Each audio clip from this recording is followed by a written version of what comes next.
Put a notice sent by Mishkaat too. So yes, our Ustad, Bismillah ar-Rahman ar-Rahim, Nahmaduhu wa nusalli ala Rasul Kareem. Our Ustad Mufti Ibadat Ibrahim Salaji, the principal of our madrasa. You were here when you came to the madrasa, huh? You were here? His wife passed away this morning early. She had cancer. Allah Ta'ala give her Jannatul Firdaus. Yeah, she was very sick for the last few days. So I was just speaking to one of the students now. They say that the Janaza Namaz was scheduled for 7:45 this morning. And this student, he came from Durban to Springle Beach to meet Mufti Saab, and he came about 7 o'clock into the middle. They said Mufti Saab was in the office and he was busy with his mutala. This morning, after his wife passed away, he had his normal tafsir in the masjid. His wife passed away already. He has tafsir in the Jamia Masjid in Springle Beach every morning. So he was busy with his tafsir as normal, despite his wife passed away, being by the house. And then this morning when he went to the office, 7 o'clock, Janaza was probably by the house already waiting now for him to pick it up. He was busy with his kitab, he was busy with his mutala. Subhanallah. What ajib ruhaniyat, what ajib spiritual strength. Imagine, wife passed away and Janaza is by the house. We would have been mourning and wailing. He was in the office and he was busy with his kitabs waiting for the Janaza to come to the madrasa. Subhanallah. Isn't that ajib? Huh? After Mufti Ibrahim Salaji Sahab. Anyway, Allah Ta'ala give her, Allah Ta'ala give Appa Jannatul Firdaus. Allah Ta'ala make it easier for the family. Allah Ta'ala make it easy for Mufti Sahab. Mufti Sahab, our Mufti Sahab was ajib. He never goes anywhere. He can't drive. He can't drive. He doesn't go anywhere. Every free moment of his, he's in the madrasa. Even like, like we were like from students from far. So we used to be weekends in the madrasa. So Mufti Sahab is there Saturday, Sunday is there in the office, busy with his kitabs, making mutala all the time. Busy with his kitabs. Because he couldn't, he never go anywhere. And when I was in madrasa, with that time I'm speaking now, when we were in madrasa, he told another student, a close student of his, he told a student that if my wife have to pass away, I will never get married again. Because she is, I thought in my nature to go anywhere. I don't go anywhere. And so I won't get another wife like this, that she'll just be happy to sit by the house. Sometimes the students get married, and they're happy to have the ustad by the nikah, etc., etc. So they come invite Mufti Saab, in my nikah, you must come for walima. Mufti Saab say, I don't go anywhere. If you want, you must bring the food. You have send the food here to the madrasa. Send the food to the students. Students can all eat of the food. So he never used to go out with his own students' nikahs and walimas and that. So he used to just sit all the time in his office, and he used to be busy with his kitabs all the time. So I was amazed this morning, and I just spoke to one student. He said he came 7 o'clock. Mufti Saab, as by his habit, was in his office. Imagine his wife's janazah is by the house. He's busy with his kitabs, busy making mutala one way. He said, well, you could see the signs of grief on his face, but he was routine as usual. Subhanallah. What istiqamat, what ruhaniyat, ajib. Anyway, bismillah, tafaddal. Allah Ta'ala make it easy for him, make it easy for his family.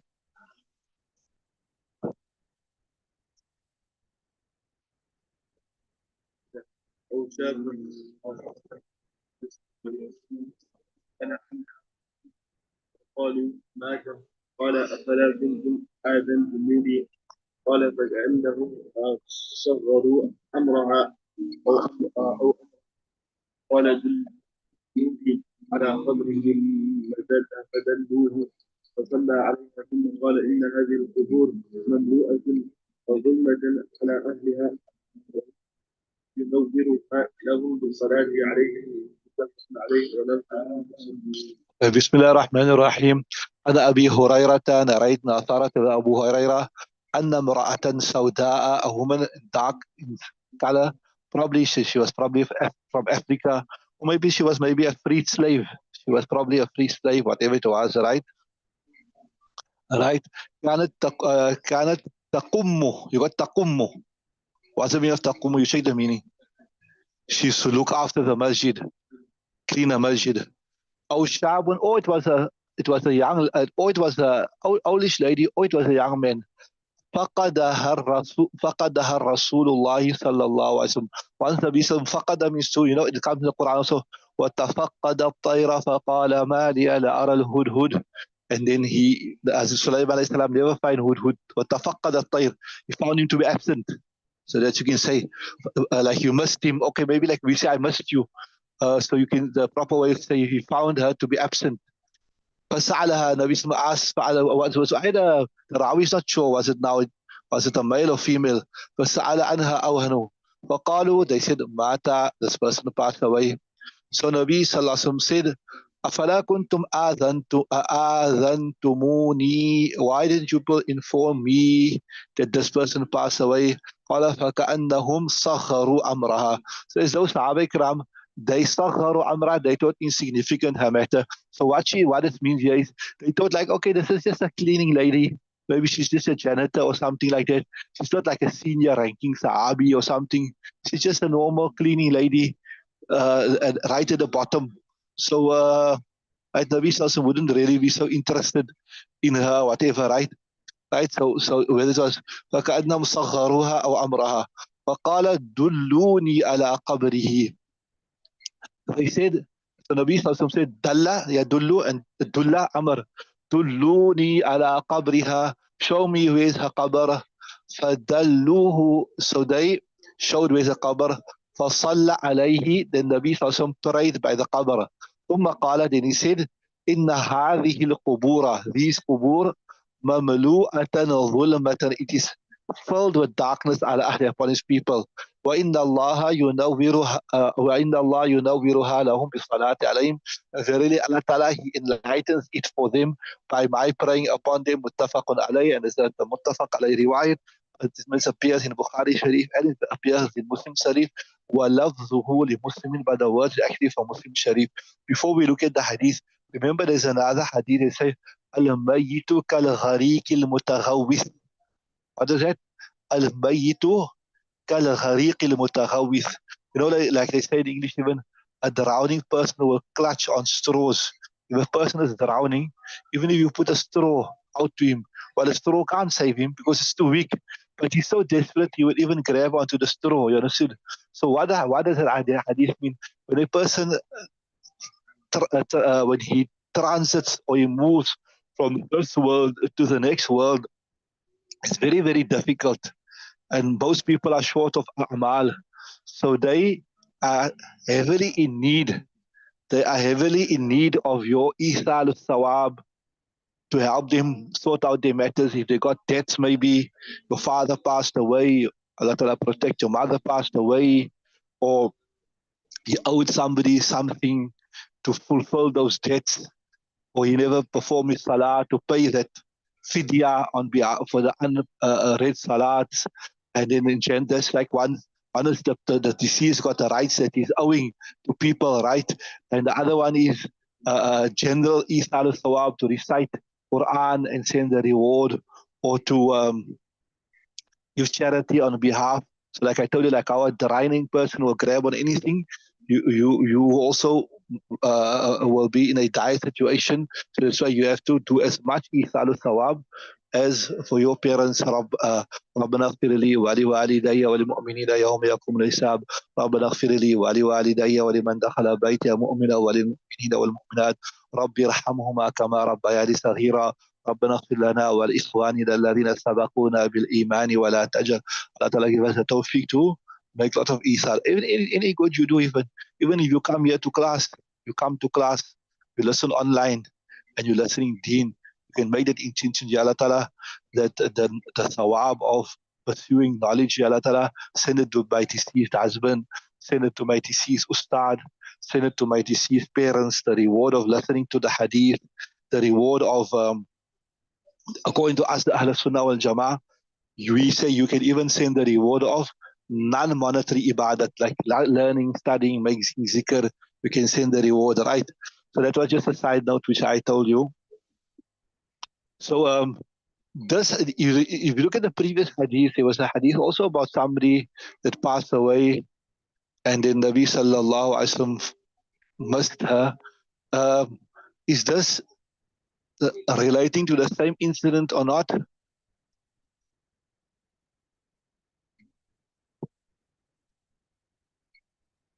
So here in the Shar, he said it could be two different instances, or it could be the same incident. It could be two different incidents, or it could be the same incident.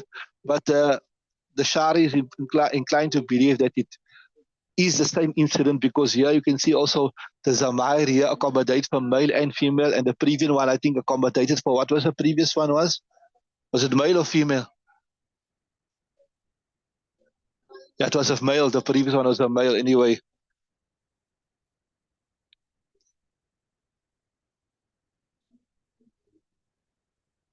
So takummu, the takummu actually comes from Nasara Yansuru, which means izalatul kimamatu, to clean, to sweep. And then the question comes about, I told you, according to us, we say you can't make two janazas. Once the janaza is done, then you can't make janaza again. So how did janaza namaz be made again here for this person? How was it done? Two, three explanations. One here, it could be that Salati alayhim doesn't refer to janaza namaz in the technical sense of the word. It just refers to prayer. That Nabi sallallahu alaihi wasallam went to the grave and he prayed for her. That's one explanation. And as the word itself it suggests that Nabi sallallahu alaihi wasallam's prayer is a means of light. So Nabi sallallahu alaihi wasallam reading salat again, it's not like me and you reading salat because Nabi sallallahu alaihi wasallam reading janaza salat had a special effect. What it had a special effect. And then the third explanation that we could give here is this, that this was the speciality of Rasulullah sallallahu alaihi wasallam. It is not for the ordinary people. And then the other explanation here was this also uh, that only Nabi sallallahu, like I said, it was a speciality for him. That means only, sorry, the other one was this here, like I tell you, that, I told you that the wali, if the janaza namaz is done without his permission, then he got the right to repeat it because there's no, it's not done.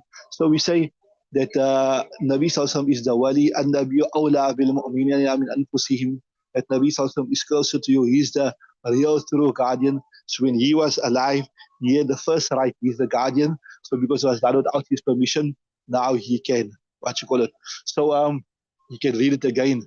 So also many a times we also learn from this from the adab and the akhlaq of Nabi sallallahu alaihi wasallam. If it's a prominent person, if it's a rich person, it's a family person, then we are there by the janazah namaz. Allah Ta'ala give us tawfiq, we're all guilty of this here. But if it's a poor person, not so a prominent person, whatever, then we not there, we're not present. But the hadith said, what the word goes, how many a person, right, unknown in this world but famous in the heavens, and how many a person famous in this world but not known in the heavens, but not known in the heavens. So sometimes somebody maybe to us will seem like a insignificant, non-famous persona non grata, but in the sight of Allah and in the sight of the malaika and the angels, etc., that person is a great person. All right, carry on, read the next one.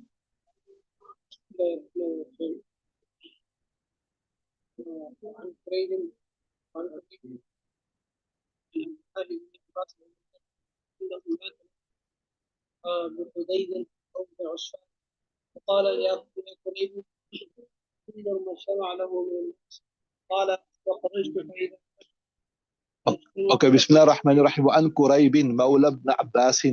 Right now, authority of Quraib, who was Mawla ibn Abbas, who was the free state of the Abbas. And he narrates from an Abdullah ibn Abbas, from Abdullah ibn Abbas, Annahu mata lahu bunun. Once a son for him passed away in Qudayd. أو بأصفانا أو it was in أصفان فقال يا قريب أو قريب انظر ما اجتمع له من الناس. See how many people gathered for him from amongst the people. That was how many people came for the janazah namaz, right? قال فخرجت, when I went out, فإذا ناس قد اجتمعوا له. When I went out, there was people who gathered, they were ready for the janazah namaz. فأخبرته, I informed him that فقال ما تقول هم أربعون. What do you say, are they 40?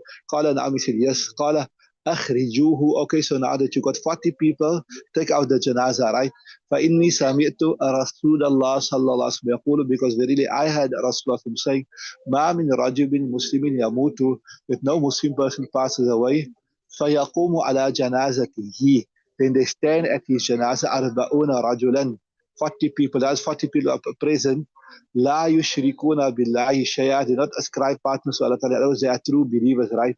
إلا شفعهم الله فيهم, except شفعهم الله, except that Allah Ta'ala will accept their shafa'at. Allah Ta'ala will make them shafi'.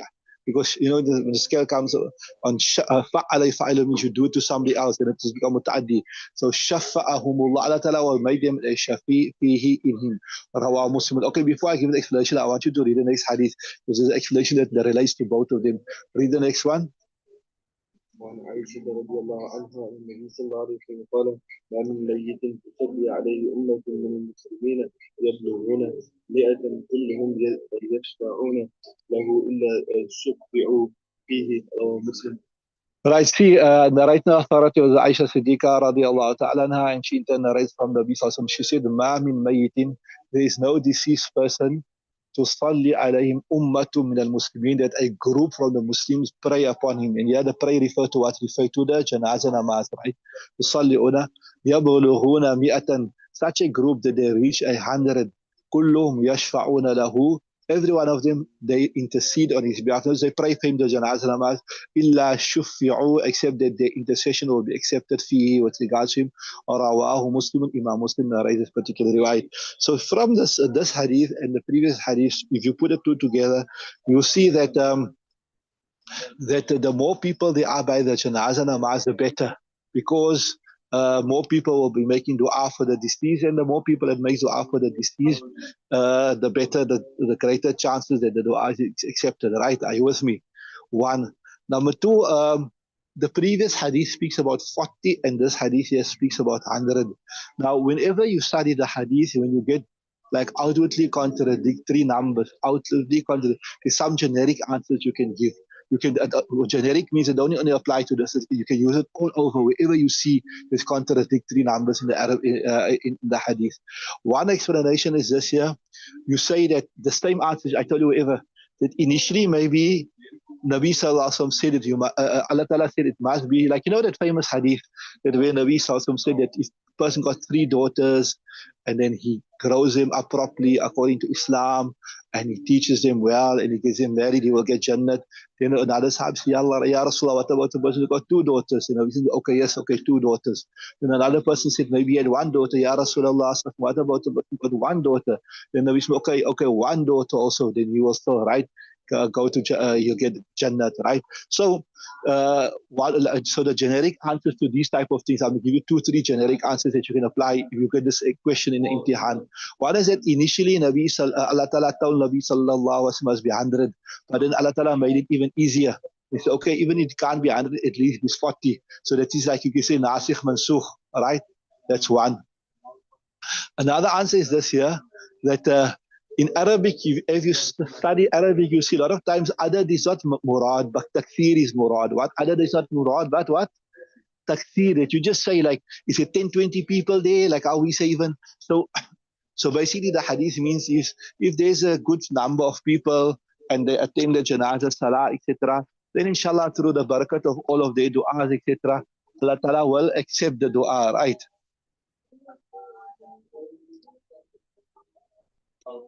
So the more cordial you are to people, the more friendly you are to people, the more helpful you are to people,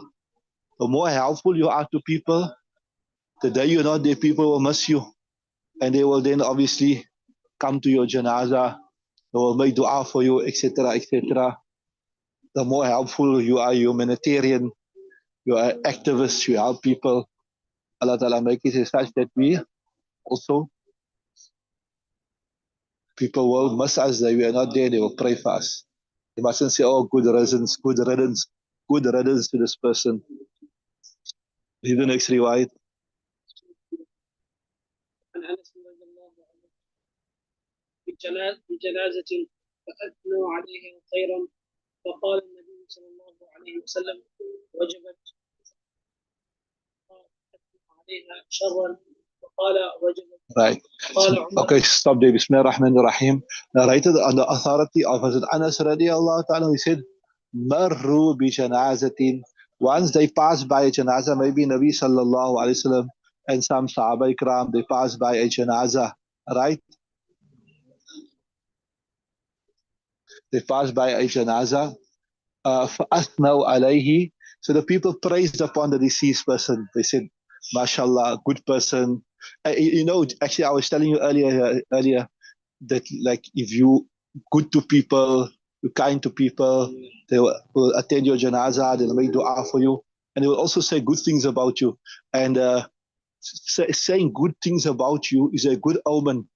You know, in Islam, good omens are good, acceptable, but bad omens are not acceptable. What it means, like you can say, if are we sitting here and the guy Hassan walks in and say, oh, mashallah, today things are going to be good because Hassan came to us. What you say?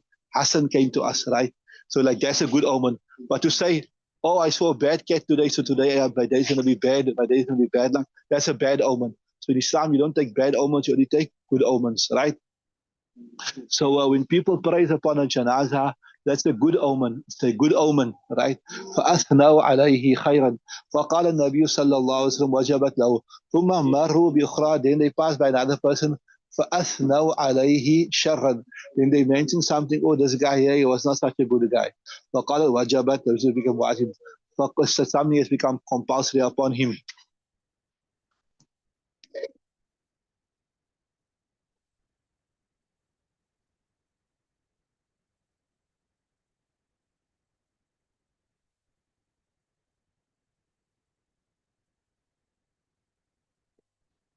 Right? فقال عمر ما وجبت فقال so Umar said Ya Rasulullah, what has become mandatory, what has become compulsory that you are saying? فقال هذا أثنيتم عليه خيرا. This person who you have praised upon him خيرا فوجبت له الجنة. Jannah has become wajib upon him. وهذا أثنيتم عليه شرا. This one you have mentioned some bad about him. فوجبت له النار. The fire has become wajib upon him. أنتم شهداء الله في الأرض. You are the witnesses of Allah Ta'ala on the earth. متفق عليه. This is متفق عليه رواية. وفي رواية and in another رواية المؤمنون, it says المؤمنون شهداء الله في الأرض. The Muslims are the witnesses of Allah Ta'ala on earth. Now, before I dive into the hadith and before I give you the detailed explanation, a simple, basic explanation of the hadith is this: that you know, there's as Ibn Mas'ud mentioned something here, مَا رَأَى الْمُسْلِمُونَ حَسَنًا فَهُوَ عِنْدَ اللَّهِ حَسَنًا. And this is also one of the proofs of in fiqh. That remember, I told you, Luqman is something called ta'amulun nas. If there's something which people have been doing from the very beginning of Islam and it was acceptable, then that can become a proof in Shariah also that this is acceptable. So this hadith, which as Ibn Mas'ud said, مَا رَأَى الْمُسْلِمُونَ حَسَنًا فَهُوَ عِنْدَ اللَّهِ حَسَنًا. That which the main body of Muslims of Sahih Aqidah, who have uncorrupted Aqidah, have uncorrupted, adulterated minds, etc., when they consider something good, then by Allah Ta'ala it is also good. So the main body of Muslims, when they praised upon a person, then this is a reflection of what Allah Ta'ala feels about that person. You understand what I'm saying? That's why Nabi Sallam said, now I'm not going to speak about corrupt, you had a gangster maybe, or murderer, and you used to murder a lot of people, and all these gangster friends say, yo, this guy died now. He was good, he knew how to kill, he could kill a lot of people, and they start praising him. So it doesn't mean that now, because that is not a shuhada'ullah. They are not the Muslimin kamilin. You understand what I'm saying? So what we're saying, what the Muslimin kamilin, Mara al Muslimuna, what the Muslimun, you done this, Luqman. When Alif Lam comes, or what also, when the Alif Lam comes on the word, it shows Kamal, complete. So Al Muslimun is complete Muslims, true Muslims, proper Muslims, people of Sahih Aqidah. When they see something to be good, then Allah Ta'ala is also good. So وَأَنْتُمْ شُهَدَاءُ اللَّهِ, for you are the witness of Allah Ta'ala on this earth. It means the true believers, the people of piety, the people of taqwa, they are a reflection of Allah Ta'ala's sentiments. I'm putting it in simple words. Obviously, Allah Ta'ala doesn't have sentiments, but I'm just to understand what I'm saying. But they are They are a reflection of Allah Ta'ala's sentiments. They are a reflection of what the fate of that person will be. That is why it comes in the hadith also. اذكروا محاسن موتاكم. اذكروا محاسن jama of hasan. That remember the goodness of your deceased. So when somebody passes away, no matter what he was, always try to mention the good and positive things about him. That is a good omen for that person, right? So that was on a surface level. So wajabat.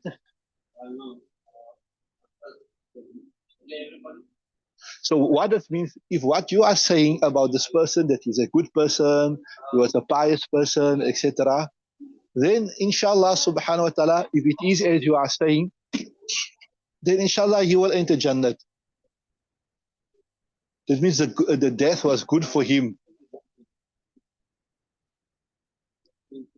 And that person who you are saying bad things about him, if what you are saying is true, that he was a bad person, etc., then unfortunately, then things are not going to be too good for him, right?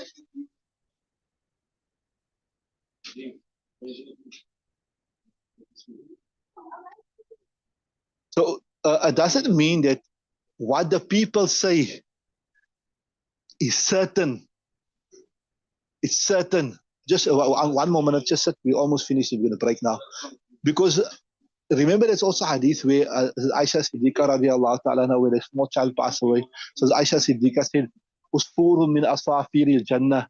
That these are birds. So Nabi said, our ghayra dhalika Aisha. It can't be something besides it. What certainty you got? So it's not yaqini, but it is a reflection. That's what I'm saying.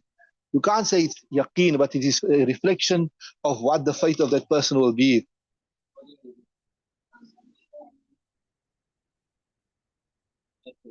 So when people praise the deceased, then we have high hopes, we have high expectations that inshallah things will go well for this person.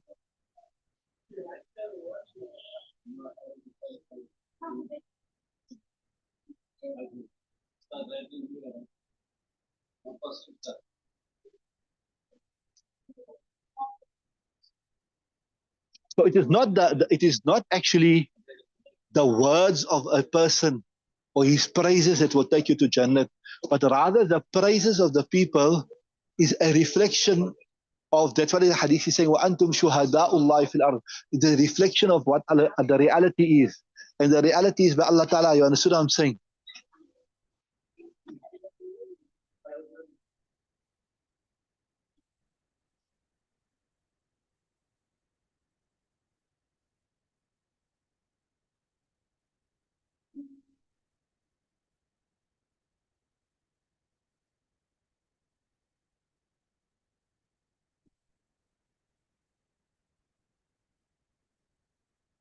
Yeah, like I was telling you, that if for example, there's a pious person in this dunya and people didn't like him and they start saying bad things about him, that doesn't mean he was a bad person.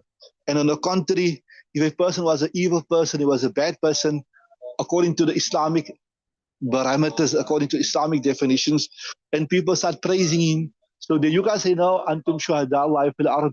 That what that people is saying is not a reflection of what Allah Ta'ala's sentiments are. Are you with me? So obviously, the words of a insan will only hold true when what? When it is a reality, when it is a reflection of the reality. When it is a reflection of the reality.